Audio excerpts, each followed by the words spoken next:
A paz do Senhor, meus queridos irmãos. Antes de iniciarmos a nossa lição de hoje, inscreva-se no canal, ative o sininho, curta o vídeo e compartilhe com seus amigos e irmãos da igreja. Sou o professor Antônio Belchior Silva, evangelista na Igreja Evangélica Palavra Fiel, Ministério do Jardim Brasil.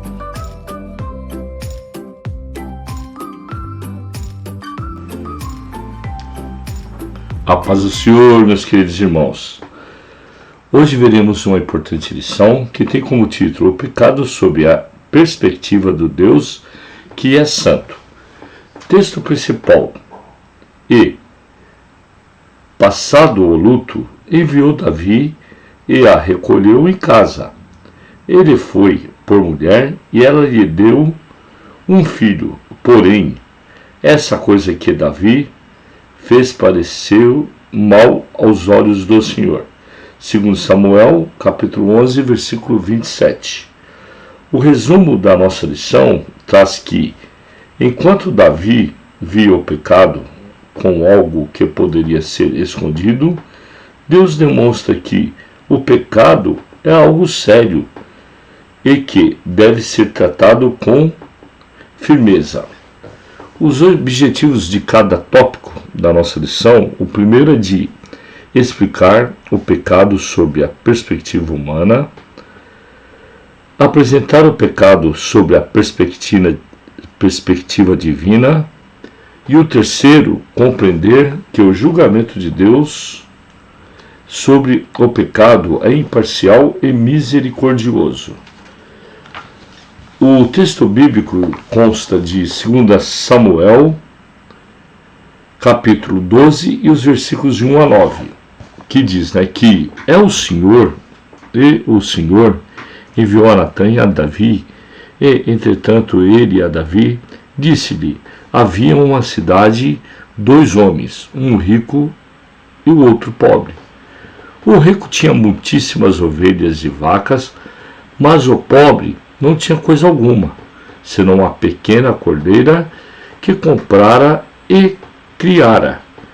E ela havia crescido com ele e com seus filhos igualmente. O seu bocado comia, e do seu copo bebia, e dormia em seu regaço, e a tinha como filha. E vindo um viajante ao homem rico, deixou esse de tomar as suas ovelhas e as suas vacas, para guisar para o viajante que viera a ele, e tomou a cordeira do homem pobre e a preparou para o homem que viera a ele. Então o furor de Davi se acendeu em grande maneira contra aquele homem. E disse a Natã: vive o Senhor, que é digno de morte é o homem que fez isso. E pela cordeira tornará a dar um quadruplicado, porque fez tal coisas e porque não se compadeceu. Então disse Natã a Davi: tu és este homem, assim diz o Senhor, Deus de Israel: eu te ungi rei sobre Israel, eu te livrei das mãos de Saul, e te darei a casa do teu senhor e as mulheres de teu senhor em teu seio, e também te dei a casa de Israel e de Judá. E se isto é pouco, mas se acrescentaria tais e tais coisas. Por quê? Pois desprezastes a palavra do Senhor, fazendo o mal diante de seus olhos. A Urias, o Heteu, feristes a espada, e a sua mulher tomaste por tua mulher, e a ele matastes com a espada dos filhos de Amon. Em uma pequena introdução da nossa lição, é que veremos o erro de um dos principais personagens bíblicos do Antigo Testamento, o rei Davi. Veremos um dos momentos mais tristes de sua trajetória como rei, ao momento que ele pecou e teve de aprender a lidar com as consequências de seus atos. O primeiro tópico é o pecado sob a perspectiva humana. O subtópico 1, o pecado de Davi, o homem segundo o coração de Deus. No tempo em que os reis saíam para a guerra, o rei Davi, em vez de acompanhar seu exército, decidiu ficar no palácio. Ele ficou ocioso e certo dia no terraço do seu palácio avistou uma mulher banhando-se.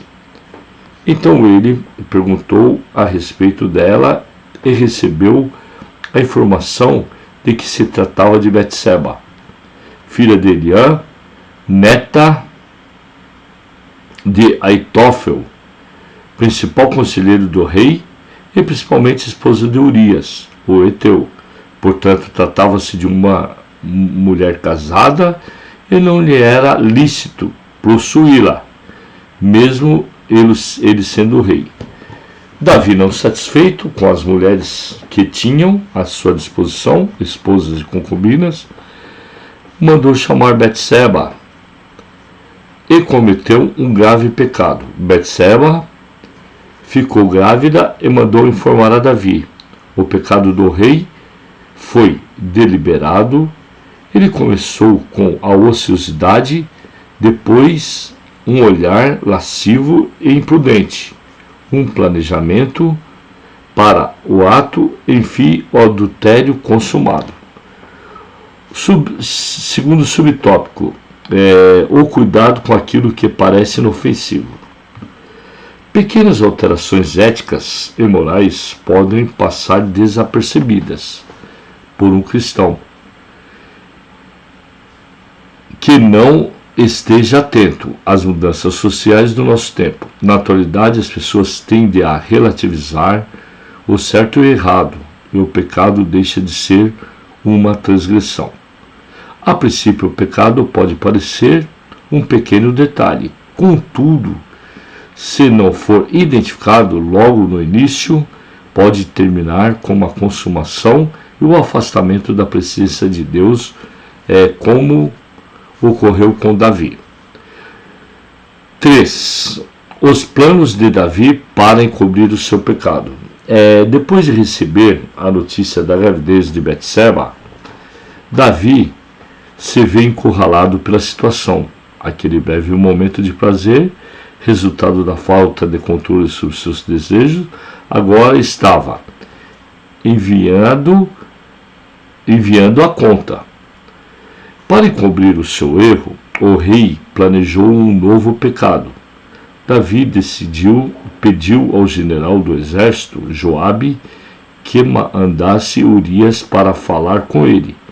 Depois de conversar com Urias e fazer perguntas a respeito da batalha, o rei mandou Urias ir para casa para ver a esposa. No entanto, Urias não foi para sua casa e dormiu junto à porta da casa do rei. Então Davi convidou Urias para comer e beber e o embriagou. Porém, Urias não desceu à sua casa, enquanto o exército estava defendendo o pai e o rei. Davi parte para um outro plano e esquematiza a morte de Urias em guerra. Findo o luto pela morte do bravo soldado, Davi se casa com Betseba e ela dá luz a um filho, fruto de um adultério e um homicídio que o rei acreditava estar camuflando. No segundo tópico, o pecado sob as perspectivas de Deus. O pecado é algo desagradável para Deus. Para Davi, tudo estava resolvido. Urias estava morto, Betseba se tornou desimpedida para o casamento, mais um filho seu nasceu. Ninguém estava incomodado. Ninguém estava incomodando o rei sobre esse assunto. Porém, a parte final do último versículo, capítulo 11 de 2 Samuel, deixa bem claro a visão de Deus sobre tudo o que havia acontecido no episódio de Davi e Betseba. Porém, essa coisa que Davi fez pareceu mal aos olhos do Senhor. Não estava tudo bem. Deus não estava vendo o pecado da mesma forma que Davi e não estava sendo complacente com as atitudes do rei. O Senhor, que é grande em misericórdia, estava dando um tempo para que Davi se arrependesse. Todavia, o rei pensava que tudo estava resolvido. Contudo, para o Eterno, o pecado cometido precisa ser tratado. Deus criou o ser humano e proveu do livre-arbítrio para tomar suas decisões. Junto com essa liberdade que está a responsabilidade pelos atos praticados. Deus trata a respeito do pecado com todas as pessoas, e se não tratar nesta vida, Ele trata na vida eterna. A primeira opção é melhor, pois quando alguém é confrontado com seu pecado e muda de atitude, garante a vida eterna com Deus. 3. Deus ama o pecador, mas condena o pecado. Um tempo já havia se passado na vida de Davi, pois o texto diz que Betseba chegou a dar à luz a um filho. Assim, depois de tudo ocorrido, Davi teve tempo de se arrepender. No entanto, como nada estava sendo cobrado, pode ter entendido que com Deus também estava tudo certo. Assim como muitas pessoas em nossos dias, muitos estão vivendo em pecado e sem sentido os intocáveis.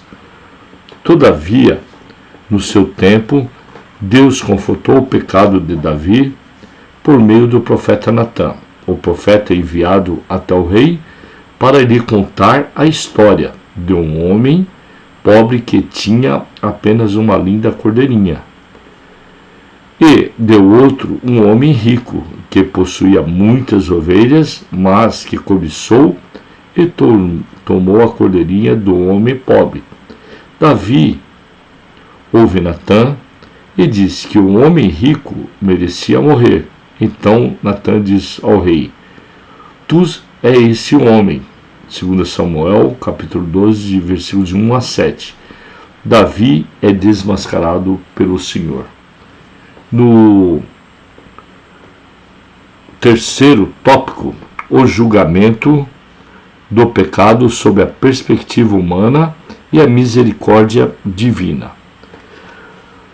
Subtópico 1, o julgamento de Davi.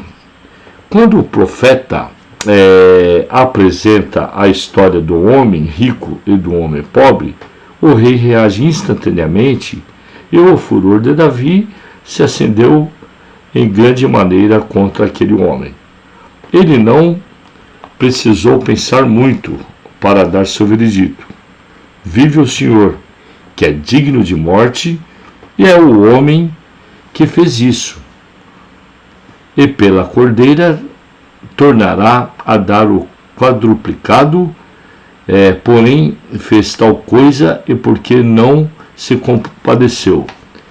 Interessante como o ser humano tem a tendência de julgar com severidade quando é outra pessoa que está pecando. Do ponto de vista humano, a penalidade sobre o pecado vai depender de quem o cometeu, totalmente diferente da justiça divina. 2. A confissão de Davi. Deus lembra a Davi as dádivas que lhe dera, e expôs em gratidão do rei que, mesmo recebendo tudo de Deus, por falta de controle dos seus desejos carnais, adulterou e cometeu um assassinato. Por fim, o informa sobre a consequência que teriam seus pecados. 3. O arrependimento sincero de Davi e a misericórdia de Deus. O Salmo 51 foi escrito por Davi enquanto ele vivia esse momento após o confronto de seu pecado pelo profeta Natã. Uma das consequências imediatas foi a enfermidade de seu filho com Betseba. Davi ficou por 7 dias jejuando e prostrado diante de Deus, intercedendo pela criança até que ela morreu. Essa experiência levou a Davi a um verdadeiro arrependimento, que acrescenta uma confissão bem diferente de 2 Samuel. Ao ler esse salmo, é impossível perceber como Davi derrama seu coração diante de Deus. Confessa e afirma: o meu pecado está sempre diante de mim, bem diferente da experiência anterior, em que os pecados estavam encobertos. Reconhece a importância da presença de Deus e do Espírito Santo. Não me lances fora da tua presença e não retires de mim o teu Espírito Santo. O Senhor é bom e ele teve misericórdia de Davi. A conclusão da nossa lição é que o exemplo como Davi liderou como pecado e como Deus estava vendo o erro cometido por ele. O seu desfecho são uma boa ilustração de como é o pecado sob a perspectiva do Deus que é santo. O julgamento de Deus é imparcial. Todavia, aqueles que, como Davi, se arrependem e abandonam o pecado, a misericórdia divina os alcança. Hora da revisão. Primeira pergunta é: o que Davi decidiu fazer em tempo de guerra? Quem era Betseba? Qual foi o plano de Davi para encobrir seu pecado? Seu plano deu certo? Qual foi a sentença do próprio Davi para o homem da história que Natan contou? Qual salmo Davi escreveu quando seu pecado foi revelado por Deus? Que lição maravilhosa foi essa, meus queridos irmãos. Fique com Deus e conte sempre com as minhas orações.